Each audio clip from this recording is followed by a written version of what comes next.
ఎన్నికల వేళ ఆంధ్రప్రదేశ్లో ల్యాండ్ టైటిలింగ్ యాక్ట్ అనేది పెను ప్రకంపనలు అయితే సృష్టిస్తూ ఉంది. దీని మీద భిన్న స్వరాలు వినపడుతూ ఉన్నాయి.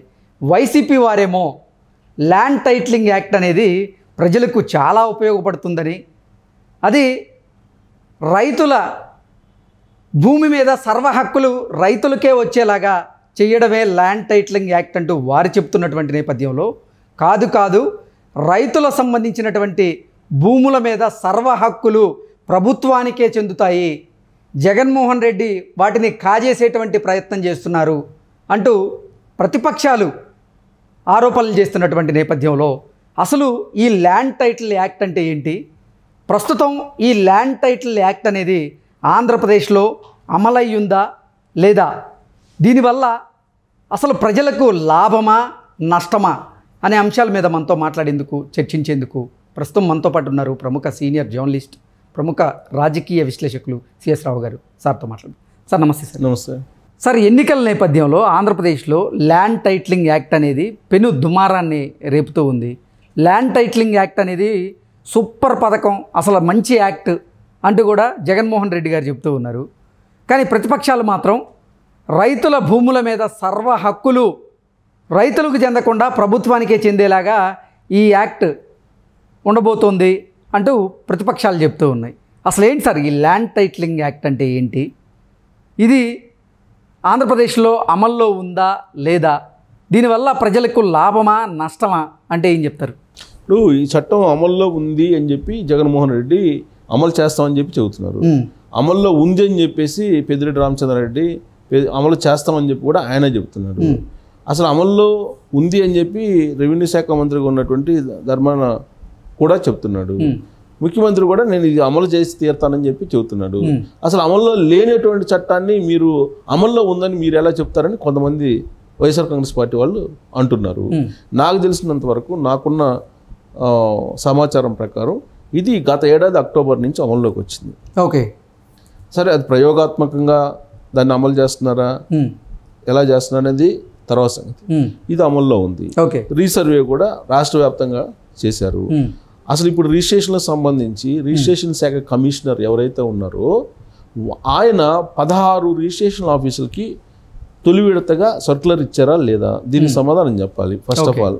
తర్వాత జగన్మోహన్ రెడ్డి అత్యవసరంగా మీటింగ్ పెట్టి ఈ ల్యాండ్ టైటిలింగ్ యాక్ట్ మీద ఎవరైనా సరే చర్చ పెడితే లేదా నెగిటివ్గా మాట్లాడితే లేదా అభ్యంతరాలు తెలిపితే మీరు ఇమీడియట్గా పోలీసులు అరెస్ట్ చేయండి, లేదా పోలీసులు చర్యలు తీసుకోండి, లేదా ఆ మీడియా సంస్థల మీద లేదంటే న్యూస్ ఇచ్చేటువంటి వాళ్ళ మీద చర్యలు తీసుకుని మౌఖికంగా ఆదేశాలు జారీ చేశారు అని చెప్పి తెలుస్తుంది. మరి ఆయనే మాట్లాడుతున్నారు, ల్యాండ్ టైటిలింగ్ యాక్ట్ రైతులకి ఈ రకంగా హెల్ప్ చేయబోతుంది.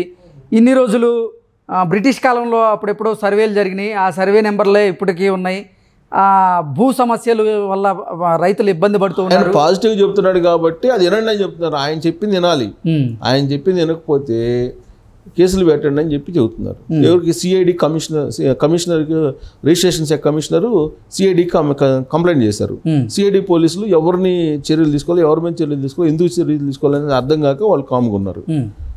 16 రిజిస్ట్రేషన్ ఆఫీసులకి సర్క్యులర్ అయితే ఇచ్చారు కదా, మీరు రిజిస్ట్రేషన్ చేసినటువంటి తర్వాత, రిజిస్ట్రేషన్ జరిగిన తర్వాత మీరు ఒరిజినల్ డాక్యుమెంట్లు ఇవ్వటం లేదా, ఇస్తున్నారా?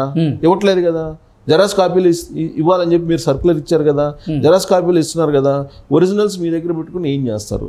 అసలు రైతులకు కానీ లేదంటే ఇల్లు ఉన్నటువంటి వాళ్ళకి కానీ, ప్రాపర్టీస్ ఉన్నటువంటి వాళ్ళకి కానీ వాళ్ళకి భద్రత లేకుండా ఉంది. మొత్తం ఈ ఆస్తులను మొత్తాన్ని కూడా జగన్మోహన్ రెడ్డి ఒరిజినల్స్ తీసుకొని రాబోయేటువంటి రోజుల్లో ఏదో చేయబోతున్నాడు అనేది ఆంధ్రప్రదేశ్లో ఉండేటువంటి ప్రతి ఇద్దరు పౌరులు కలిసినా చర్చించుకుంటున్న పరిస్థితి. ఇవాళ అసలు ఏం చేస్తాడు జగన్మోహన్ రెడ్డి రాబోయేటువంటి రోజుల్లో, ఒరిజినల్ డాక్యుమెంట్లు తీసుకుని ఏం చేస్తారు అనేది పెద్ద చర్చనీయాంశంగా మారింది. ఇందుకు దాంట్లో టైటిలింగ్ యాక్ట్లో ఉంది ఏంటి అని అంటే, రీసర్వే చేసి నేను మీకు వివాదాలు లేకుండా మీ భూములను మీకు ఇస్తానని చెప్తున్నాడు. సేమ్ ఇలాంటి ప్రయోగమే కేసీఆర్ చేశాడు తెలంగాణలో. ధరణి పోర్టులను పెట్టి ఏం చేశారు, ఇక్కడ కొన్ని వందల ఎకరాలని కేసీఆర్ బినామీలకి రాయించుకున్నారనేది రేవంత్ రెడ్డి చెప్తున్నాడు కదా, అది నిరూపిస్తానని కూడా చెబుతున్నాడు. ఆల్రెడీ ఎంక్వైరీ నడుస్తుంది కదా. ఇప్పుడు రీసర్వే అనేది కూడా సేమ్ ధరణి పోర్టల్ లాంటిదే అనేది ఇప్పుడు సర్వత్రా వినిపిస్తుంది. ఓకే, అసలు రీసర్వే అవసరం ఏంది? మనిషికి బాగలేకపోతే హాస్పిటల్కి వెళ్ళి చికిత్స చేసుకుంటాడు. బాగున్నటువంటి మనిషికి పోయి చికిత్స చేయించుకుంటాడా? చేయించుకోలేదు కదా. ఆంధ్రప్రదేశ్ వ్యాప్తంగా వివాదాలు లేనటువంటి భూములు ఏదైతే ఉన్నాయో వాటి జోలికి ఎందుకు వెళ్తారు? వివాదాలు ఉన్నటువంటి చోటికి వెళ్ళి నువ్వు రీసర్వే చేయి. వివాదాలు లేని చోటుకి వెళ్ళి రీసర్వే చేసి వివాదాలను సృష్టిస్తున్నారు కదా. అలా ఎందుకు సృష్టిస్తున్నారు అనేది ఒకటి. సరే, రీసర్వే చేస్తున్నాడు, రీసర్వే చేసి మొత్తం పాస్బుక్లను మళ్ళీ ఇష్యూ చేస్తాను అని చెప్పి ఇష్యూ కూడా చేశాడు ఆయన. అసలు ఎక్కడ దాకా ఎందుకండి? మా గ్రామంలో నాకే వచ్చింది, వేరే వాళ్ళు ఎందుకు? రీసర్వే చేసి పాస్ పుస్తకాలు ఇచ్చారు. పాస్ పుస్తకాల మీద జగన్మోహన్ రెడ్డి బొమ్మ ఉందా లేదా, నవరత్నాల బొమ్మ ఉందా లేదా? ఉంది. దాంట్లో లేదు అని చెప్పి వీళ్ళు ఎలా అంటారు? ఉంది. ఓకే, తర్వాత దాంట్లో తప్పులు వచ్చాయి. 4 ఎకరాలు వేశారు, ఉన్నటువంటి భూమి కాకుండా ఇంకొక 4 ఎకరాలు వేరే వాళ్ళకి వేశారు. అది తీసుకోమంటారు. నా భూమి లేకుండా నేనట్టు తీసుకున్నాను అంటే, ముందు తీసుకోండి సార్, మీరు కంప్లైంట్ పెట్టండి అని అంటాడు. సచివాలయానికి వెళ్ళి కంప్లైంట్ పెట్టండి, తర్వాత సర్దిద్దుతారని చెప్పి చెబుతున్నారు. ఇప్పుడు అసలు ఆ వివాదాల్లోకి మొత్తం వెళ్తే ఇప్పుడు అసలు పాస్బుక్లు అసలు ఆ ఇష్యూ చేసిన దాంట్లో జగన్మోహన్ రెడ్డి బొమ్మ ఉందని చెల్లదు. మార్గదర్శకాల ప్రకారం చెల్లదు. ఫస్ట్ ఆఫ్ ఆల్ చట్టం ప్రకారమే చెల్లదు అది. ఆయనకు అధికారం ఉంది, ముఖ్యమంత్రిగా ఉన్నాడు, నా బొమ్మ నేను వేసుకుంటానంటే వేసుకో. ఎవరు వ్యతిరేకించేటువంటి వాళ్ళని పోలీసులు తీసుకెళ్లి అరెస్ట్ చేసి కేసులు పెడతారంటే కామ్గానే ఉంటారు జనాలు. కానీ రేపు 13వ తారీఖున, మే 13వ తారీఖున ఓటు హక్కు అనేది ఉంటుంది కదా. దాంతో ఏది చెప్పాలో చెప్తారు, అది వేరే విషయం. కానీ ల్యాండ్ టైటిలింగ్ యాక్ట్ అనేది తెచ్చిన తర్వాత ఆంధ్రప్రదేశ్లో ఉండేటువంటి సామాన్య ప్రజల నుంచి, ఒక సెంటు భూమి ఉన్నోళ్ళ దగ్గర నుంచి పెద్దోళ్ళ దాకా అందరికీ ఒక ప్యానిక్ సిచ్యువేషన్ ఉంది. ప్రమాదకరమైనటువంటి సిచ్యువేషన్ రాబోతుంది రాబోయేటువంటి రోజుల్లో జగన్మోహన్ రెడ్డి రూపంలో అనేటువంటి ఒక భయం అయితే అక్కడ కనిపిస్తుంది. ఎందుకు కనిపిస్తుంది? ఇప్పటి వరకు ఏదైనా డిస్ప్యూట్ ఉంటే కనుక అది కోర్టుకు వేసుకుంటారు. అసలు డిస్ప్యూట్ ఎక్కడ కొద్ది ఉంటాయి. ఇప్పుడు దీని కారణంగా రీసర్వే కారణంగా వచ్చిన డిస్ప్యూట్సే ఎక్కువ ఉన్నాయి. ఇప్పుడు దాంట్లో ఏం చెప్తున్నారు? ఇప్పుడు ఒక డిస్ప్యూట్ ఉంటే ఆడ టీఆర్ఓని పెడతారు. ఎవరు? టైటిలింగ్ ఆఫీసర్ని, రెవెన్యూ ఆఫీసర్ని పెడతారు. పెట్టిన తర్వాత ఆయన నిర్దేశిస్తాడు ఆ భూమి నీదా వాళ్ళదా అని. నిర్దేశించిన తర్వాత ఆ టైటిల్ ఒకటి ఇస్తారు. టైటిల్ ఇచ్చిన తర్వాత వివాదం లేకపోతే ఓకే, వివాదం ఉంటే మళ్ళీ అది ట్రిబ్యునల్కి వెళ్ళాలి. అది ట్రిబ్యునల్ ఏంది? జిల్లా ట్రిబ్యునల్, రాష్ట్ర ట్రిబ్యునల్ 2 ఉంటాయంట. అది జిల్లా ట్రిబ్యునల్కి వెళ్ళాలి.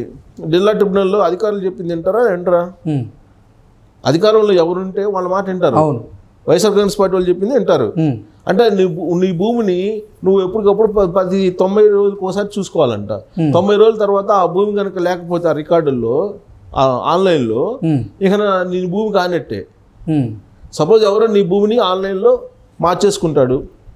మార్చేసుకున్న తర్వాత ఆ భూమిని 90 రోజుల్లో నువ్వు గమనించి మళ్ళీ ఆ వివాదాల్లో ఆ ట్రిబ్యునల్కి వెళ్ళకపోతే ఇక నీ భూమిని మర్చిపోవటమే అనేది ఆ చట్టంలో ఉంది. ఒకటి. రెండో ప్రమాదకరమైన విషయం ఏంటంటే, నాకు కొద్దిసేపటి క్రితం వేరే ఒక అడ్వకేట్ నాకు తెలిసిన అతను చెప్తున్నాడు, మొత్తం ఆంధ్రప్రదేశ్లో ఉండేటువంటి భూములన్నీ మళ్ళీ రిజిస్ట్రేషన్ చేసుకోవాలి, అందరూ రిజిస్ట్రేషన్ చేసుకోవాలి, రిజిస్ట్రేషన్ ఫీజు కట్టాలి అని చెప్తున్నారు. టైటిలింగ్ యాక్ట్ ప్రకారం నీకు టైటిల్ రావాలంటే నీ ఆస్తులకి నువ్వు రిజిస్ట్రేషన్ చేసుకోవాల్సిందే. రిజిస్ట్రేషన్ చేసుకోవాలని మళ్ళీ నువ్వు రిజిస్ట్రేషన్ అమౌంట్ కట్టాల్సిందేను. అందుకే జగన్మోహన్ రెడ్డి మొత్తం దగ్గర రిజిస్ట్రేషన్ ఛార్జెస్ వసూలు చేసుకోవడానికే ఇది తీసుకొచ్చాడని చెప్పి అడ్వకేట్ చెప్తున్నాడు. దాంట్లో నిజం ఎంత అవుతుందంతో ఇంకా నేను డెప్త్కి వెళ్ళి రీసెర్చ్ చేయాల. అడ్వకేట్ చెప్తున్నారు అలా ఉండదులేండి, మొత్తం రిజిస్ట్రేషన్ చేసుకోమంటే ఎట్లా తీసుకుంటారు, మొత్తం ప్రజలు తిరగబడతారు కదా అన్నా. నేను లేదు సార్, అతని ఆలోచన ఇదే అని చెప్తున్నాడు ఆయన. అదొకటి. రెండు ఏంటంటే, అసలు భూములు వివాదంలో ఉన్నటువంటి భూములు ఏదైతే ఉన్నాయో వాటిని అసలు ఎవరికి ఇస్తారు అనేది వైఎస్ఆర్ కాంగ్రెస్ పార్టీ ఒకవేళ అధికారంలోకి వస్తే వాళ్ళు చెప్పినట్టు జరుగుతుంది. తర్వాత భూములు ఎవరైతే ఉన్నాయో ఆ భూముల మీద లాస్ట్కి సర్వే రాళ్ళ దగ్గర నుంచి పుస్తకాల మీద కూడా నా బొమ్మలు వేసుకుంటాను అంటాడు. ఆల్రెడీ ఆయన బొమ్మలు వేసుకున్నాడు. వేసుకుంటే అసలు నీది అనే ఫీలింగ్ ఉంటుందా? నీ భూమి అసలు మా పూర్వీకుల దగ్గర నుంచి మాకు అనువంశికంగా సంక్రమిస్తున్నటువంటి భూమి మీద ఆ పట్టాదారు పాస్ పుస్తకం మీద నీ బొమ్మ ఏంటని జగన్మోహన్ రెడ్డి భార్యనే క్వశ్చన్ చేస్తారు కదా, భారతిరెడ్డిని. భారతదేశం అది సెంటిమెంట్తో కూడిన అంశం కదా. అయినప్పటికీ కూడా ఆయన తీరులో మార్పు రాలా. నిన్న కూడా ఎంత పెద్ద ఎత్తున వ్యతిరేకత వస్తున్నప్పటికి కూడా నేను ఆ చట్టాన్ని అమలు చేసి తీరుతాను అంటున్నారు. అంటే అమలు చేసి ఆ ఒరిజినల్ డాక్యుమెంట్లు తీసుకెళ్ళి ఇప్పుడు సచివాలయాన్ని పెట్టేశారు. సచివాలయాన్ని పెడితే తప్పేందో అంటున్నారు వాళ్ళు. రేపు నీ సొంత డాక్యుమెంట్స్ పెట్టుకున్న తర్వాత ప్రజల సొమ్ము పెట్టుకుంటే తప్పేంది, ప్రజల కోసమే కదా నేను బటన్ నొక్కుతుంది అని అంటాడు రేపు. దాని సమాధానం ఏంటి? ఇంకోటి ఏంటంటే ఈ మధ్యకాలంలో సుప్రీంకోర్టు ఒక తీర్పు వచ్చింది ఈ చట్టానికి అనుగుణంగా. ప్రైవేట్ ఆస్తులు కూడా సామాజిక ఆస్తులేను అని చెప్పించింది. అంటే ప్రైవేట్ ఆస్తులను కూడా తీసేసుకోవచ్చు ప్రభుత్వం, సామాజిక ఆస్తుల కింద వాటిని పరిగణించాలని ఉంది. ఆ క్లాజును కనుక చూపిస్తే కనుక జగన్మోహన్ రెడ్డి మొత్తం భూములు తీసుకున్నా కానీ సుప్రీంకోర్టు చెప్పింది కదా నేను తీసుకున్నానని చెప్తాడు. సో ఇలాంటి ప్రమాదం అయితే కొంచెం ఉంది. రకరకాల అనుమానాలు ఉన్నాయి దీంట్లో. సరే, వాళ్ళు అధికారంలో ఉంది కాబట్టి ఆయన ఏమంటున్నారు, కేసులు పెడతాం విమర్శించేటువంటి వాళ్ళని అని చెప్పి బొత్స సత్యనారాయణ కూడా అంటున్నాడు, మేము కేసులు పెడతాం మీ మీద, ఇలా చేస్తున్నారని. కానీ అక్కడ ఆంధ్రప్రదేశ్లో ఉండేటువంటి సామాన్య పౌరుడు ఒక అరెకరా నుంచి పొలం లేదంటే చిన్న ఇల్లు ఉన్న వాళ్ళు కూడా భయపడుతున్నారు. ఈ డాక్యుమెంట్స్ తీసుకెళ్ళి పెడితే మా పరిస్థితి ఏంటి అని. అవి ఎక్కడ పెడతారో తెలియదు. అసలు నీకు రైట్ ఉందా, ఆ టైటిల్ ఏముంది, ఆన్లైన్లో మార్చేసుకోవచ్చు. సో ఇది ప్రజలందరూ తెలుసు ఆన్లైన్లో ఏం జరుగుతుంది అనేది. సో ఇలాంటి సమయంలో టైటిలింగ్ యాక్ట్ మీద ఖచ్చితంగా అనుమానాలు ఉన్నాయి. టైటిలింగ్ యాక్ట్ అనేది ఒక ప్రమాదకరమైనటువంటి చట్టం. తెలంగాణలో ధరణి పోర్టులు ఏ విధమైనటువంటి ప్రమాదం ఉందో అలాంటిది ప్రమాదం ఆంధ్రప్రదేశ్లో ఉందని చెప్పి చెప్పొచ్చు టైటిలింగ్ యాక్ట్ రూపంలో. Okay sir, thank you so much.